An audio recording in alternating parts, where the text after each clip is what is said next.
నమస్కారం అండి. ఇప్పుడు మనం మానస వీణ అనే ఒక చక్కటి కథను వినేద్దామండి. వదినా అంటూ వంటింట్లో వంట చేసుకుంటున్న కౌసల్యని సుడిగాలిలా వచ్చి చుట్టేసుకుంటూ బోరున ఏడుస్తున్న మానస వైపు ఆందోళనతో చూస్తూ, ఏమైంది మను? ఏమిటి ఆకస్మిక ఆగమనం? నవీన్ కూడా వచ్చాడా నీతో? ఏడి హాల్లో కూర్చున్నాడా? లేదు దినా, నేనే వచ్చేశాను. అతను ఆఫీస్ నుండి ఇంటికి వచ్చేసరికి నేను ఉండకూడదని.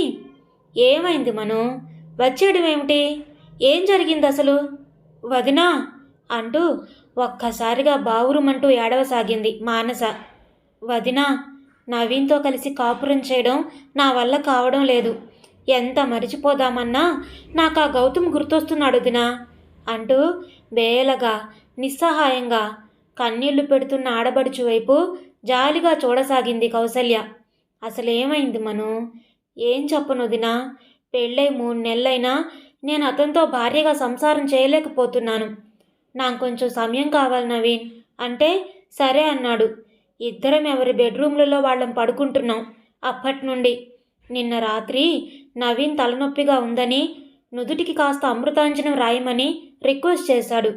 రాద్దామని దగ్గరికి వెళ్ళగానే నన్ను బలవంతంగా తన కౌగిల్లోకి తీసుకున్నాడు. బలవంతంగా ప్రతిఘటించాను. తప్పేమిటి మానసా? ఇద్దరం భార్యాభర్తలం కదా. ఎన్నాళ్ళు నాకు దూరంగా ఉంటావని సీరియస్గా మాట్లాడాడు. అసలు పెళ్ళే చేసుకొని గౌతమ్ గురించి అంతగా బాధపడిపోతున్నావే.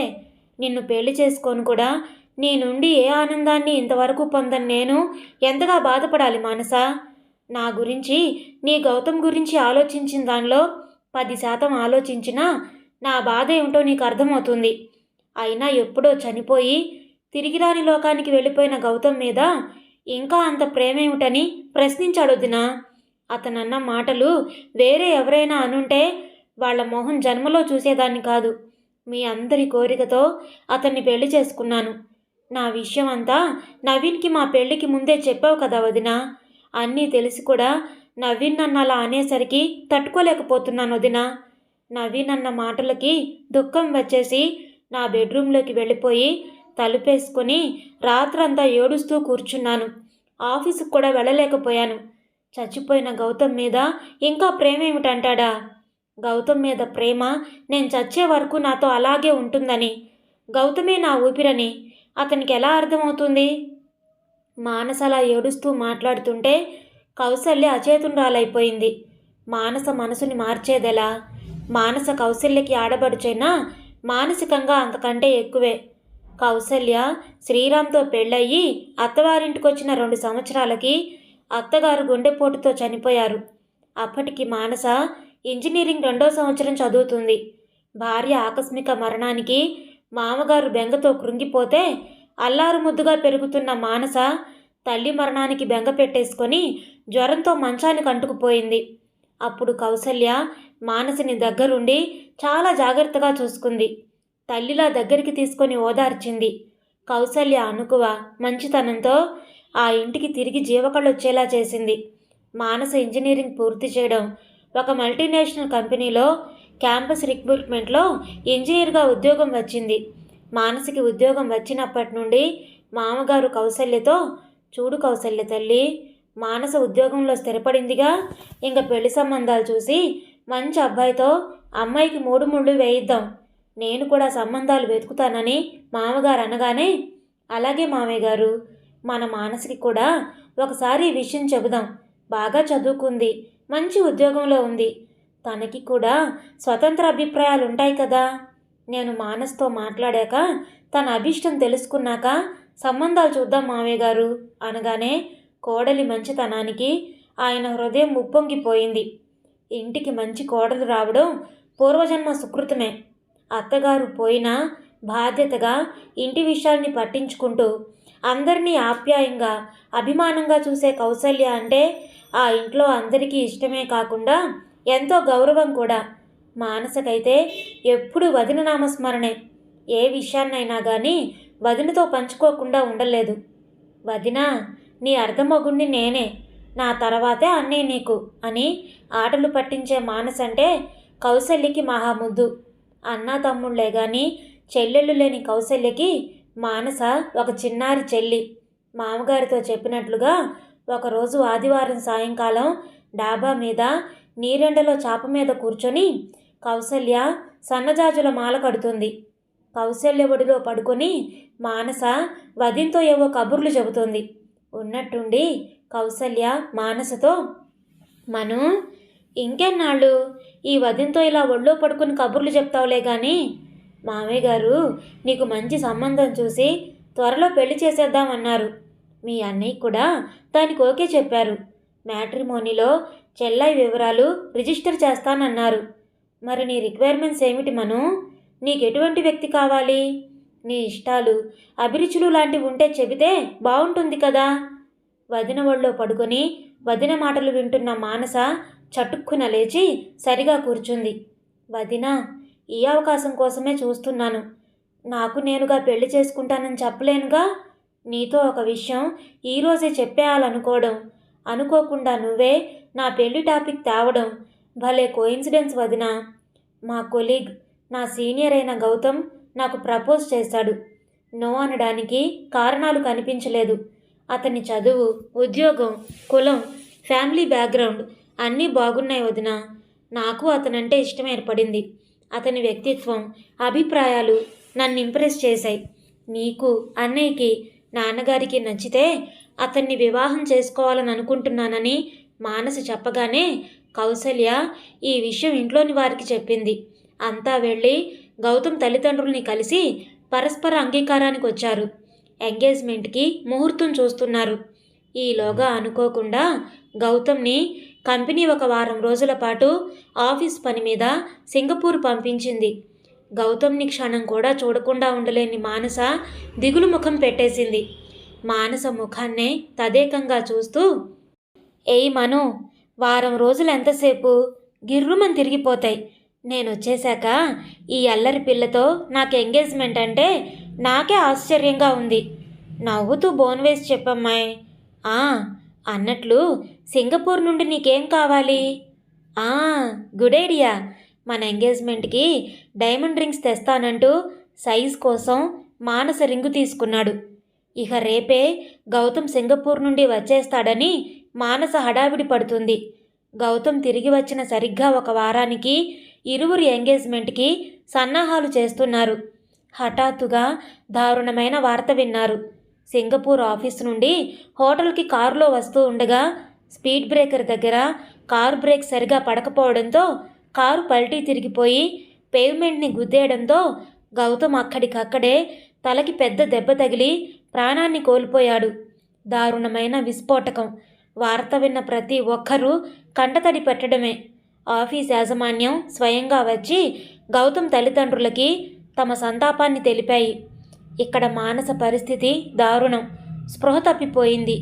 ఒక రాయిలాగా, స్పందన లేనిదానిలాగా శూన్యంలోకి చూస్తూ మానస కదిలి ఏడిస్తే బాగుండునని, ఆమె హృదయం ద్రవించాలని అందరూ కోరుకున్నారు. కాసేపటికి వాస్తవానికి వచ్చిన మానస వదినని కౌగిలించేసుకొని దుఃఖంతో అల్లల్లాడిపోయింది. తల్లిపోయినప్పుడు కూడా అంత దుఃఖపడలేదు. ఏడ్చి ఏడ్చి వదిన ఒళ్ళో సొమ్మసిల్లిపోయింది. మానస తిరిగి వాస్తవ ప్రపంచంలోనికి రావడానికి 3 నెలలు పైనే పట్టింది. కౌసల్య మానసని పొదివి పట్టుకొని తినిపించడం అవి చేసేది. రాత్రి పగలు కంటికి రెప్పలా చూసుకుంది. మామగారు మానస పరిస్థితికి విచలితుడవుతూ, అమ్మా కౌసల్య, ఏ జన్మలోనో మానసని కడుపున పుట్టిన కూతురై ఉండొచ్చు. కన్న తల్లి కంటే చాలా జాగ్రత్తగా కాపాడావమ్మా నా కూతుర్ని అంటూ ఆయన కళ్ళనీళ్లు పెట్టుకునేవాడు. ఎలాగైతేనే మానస మామూలు మనిషి అయ్యి తిరిగి ఉద్యోగానికి వెళ్ళడం ప్రారంభించింది. అంతా కౌసల్య తీసుకున్న శ్రద్ధ. మానస మనుషుల్లో పడ్డంతో ఇంట్లో అందరూ కాస్త ఊపిరి తీసుకున్నారు.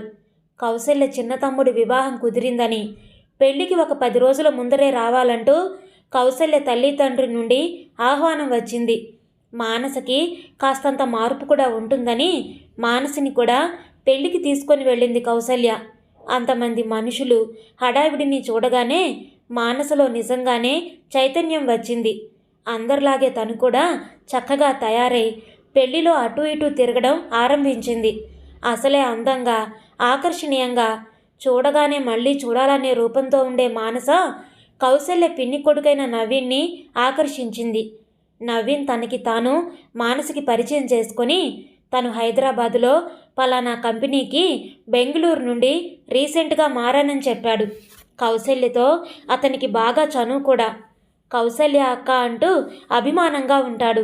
నవీన్ మానస పట్ల ఇంట్రెస్ట్ చూపిస్తున్నట్లుగా కౌసల్య గ్రహించేసింది.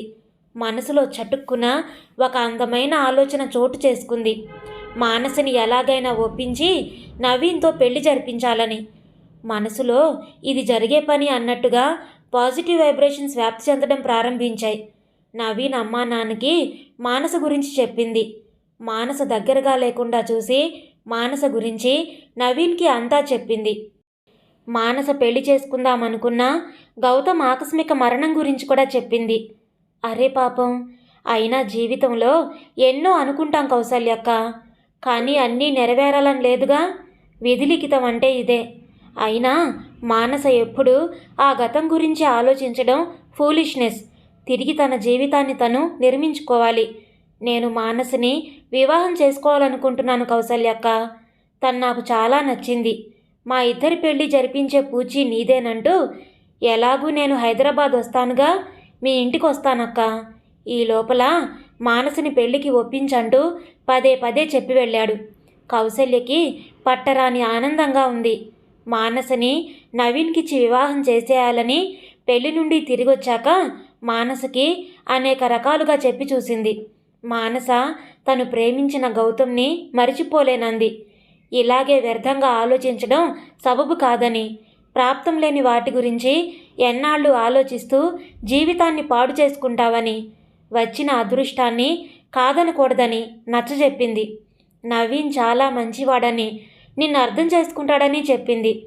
పాపం మామయ్య గారు ఎలా అయిపోయారో నీ మీద బెంగతో అని సెంటిమెంట్తో కొట్టింది.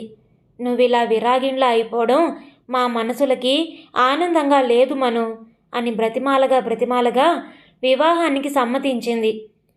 చక్కగా నవీన్తో పెళ్లి చేసేశారు. మానస ఉద్యోగం కొనసాగిస్తోంది. నవీన్ మానస కొత్త కాపురం పెట్టారు. ఇద్దరూ ఆనందంగా కలిసి కాపురం చేసుకుంటున్నారనుకుంటుంటే ఆశనిపాతంలా ఇలా జరుగుతుందేమిటి? అంతా మానసదే తప్పని కౌసల్య భావించింది. మానసకి స్ట్రాంగ్గా కౌన్సిలింగ్ చేసి నవీన్ దగ్గరికి పంపాలని నిర్ణయించుకుంది. మానస కాస్త రిలాక్స్ అయ్యాక మాట్లాడడం కొనసాగించింది. చూడు మను, గాఢంగా ప్రేమించుకొని ఒకరికొకరు ఇష్టపడి పెళ్లి చేసుకొని కొద్ది కాలం కాపురం చేసి కూడా ఏదో చిన్న చిన్న విషయాల్లో మనస్పర్ధలు వచ్చి విడిపోతున్నారు చాలామంది. అంత ప్రేమించుకున్నవారు, ప్రేమే లోకం అంటూ తిరిగినవారు, మరి వారి మధ్య ఉన్న అంత ప్రేమ ఏమైనట్లు? మరో వివాహం చేసుకొని మరొకరితో ఎలా కొత్త జీవితాన్ని సాగిస్తున్నారు? భర్తతో ఎన్నో ఏళ్ళు కాపురం చేసి మనసా వాచా భర్తే లోకంగా బ్రతికిన స్త్రీ భర్త చనిపోగానే ఎందుకు ఈ జీవితం అనుకుంటూ విరక్తి చెందిపోతూ ప్రాణత్యాగం చేస్తుందా? లేదే. బాధపడుతుంది భర్త దూరం అయినందుకు. కొన్ని నెలలు, సంవత్సరాలు. ఆ తర్వాత రొటీన్లో పడక తప్పదు. తనకంటూ పిల్లలు, వారి భవిష్యత్తు కోసం, తన మీద ఆధారపడి ఉన్నవారి కోసం బ్రతుకుతుంది. బ్రతికి తీరాలి కూడా. ఇది లోక సహజం. కొంతమంది భర్త చనిపోయిన స్త్రీలందరూ పునర్వివాహం చేసుకుంటున్నారు కూడా. పోయిన భర్త మీద ప్రేమ లేక కాదు, తనకంటూ జీవితంలో ఒక తోడు, ఆలంబన కోసం. అలాంటిది నువ్వు గౌతమ్ని గాఢంగా ప్రేమించి ఉండొచ్చు. అతను నీకు దూరమైనంత మాత్రాన నువ్వు జీవితమే లేదనుకుంటే ఎలా మను? ఒకవేళ నీ స్థానంలో గౌతమ్ ఉండుంటే నీలా ఏడుస్తూ కూర్చోడు. హాయిగా పెళ్లి చేసుకొని భార్య పిల్లలతో జీవిస్తాడు. భార్య పోయి సంవత్సరం కాకుండానే తిరిగి పెళ్లిపేటలెక్కేస్తున్న మగమహారాజులెందరో. అటువంటిది కొన్ని నెలల ప్రేమ మాత్రమే మీది. మీదేమీ షాజహాన్, ముంతాజ్, లైలా, మజ్ను, దేవదాసు, పార్వతి లాంటి ప్రేమ కాదే. ఏదో గొప్పగా ఆలోచిస్తున్నాను అనుకుంటూ చక్కని నీ జీవితాన్ని పాడు చేసుకోకుమాను. ఎందుకంటే నేనేమీ చెప్పలేనమ్మా. నవీన్తో హాయిగా సంసారం చెయ్యి. అతన్ని బాధపెట్టడం సమంజసం కాదంటూ అక్కడి నుండి మెల్లిగా వంటగదిలోకి వెళ్ళిపోయింది. మానసని అలాగే ఆమె ఆలోచనలకి వదిలేసింది ఒక అరగంట సేపు. కాసేపు తర్వాత కాఫీ ఇద్దామని మానస ఉన్న చోటికొస్తే మానస లేదక్కడ. ఒక పేపర్ గాలికి ఎగురుతూ కనిపించింది. కౌసల్య ఆ కాగితంలోని అక్షరాల వైపు చూసింది. మానస చేతి వ్రాతతో, వదినా, తప్పు నాదే. నవీన్ దగ్గరికి వెళ్ళిపోతున్నాను, క్షమించమని అడగడానికి. నీకు నా కృతజ్ఞతలు వదినా. కళ్ళు తెరిపించావు. బాయ్, మను. మరో 10 నెలల తర్వాత కౌసల్య శ్రీరాముల ఇల్లు మావిడాకు తోరణాలతో, పచ్చని గడపలకు కట్టిన బంతిపూల హారాలతో మెరిసిపోతుంది. పట్టుచీరల రెపరెపలు, గాజుల గలగలా శబ్దాలు, వంట సావిట్లో వంటవాళ్లు వండే పిండి వంటల గుమాయింపులతో ఆ ప్రదేశం అంతా సువాసనలు వెదజల్లుతున్నాయి. కౌసల్య మామగారు విశ్వనాథం గారు పట్టు దుస్తులు, ఉత్తరీయం ధరించి హడావిడిగా అందరినీ పలకరిస్తున్నారు. శ్రీరామ్ అప్పుడే లారీ నుండి దిగిన అరటిపళ్ళ గెలలని దగ్గరుండి దింపిస్తున్నాడు. కౌసల్య చిలకాకు పచ్చని పెద్ద కంచిపట్టు చీరలో, నడుముకి పెట్టుకున్న బంగారపు వడ్డాణంతో మెరిసిపోతుంది. వారింటి ముద్దుల ఆడపడుచు మానస శ్రీమంతం వేడుక అట్టహాసంగా జరుగుతుంది అక్కడ. ఇదండి ఈరోజు కథ.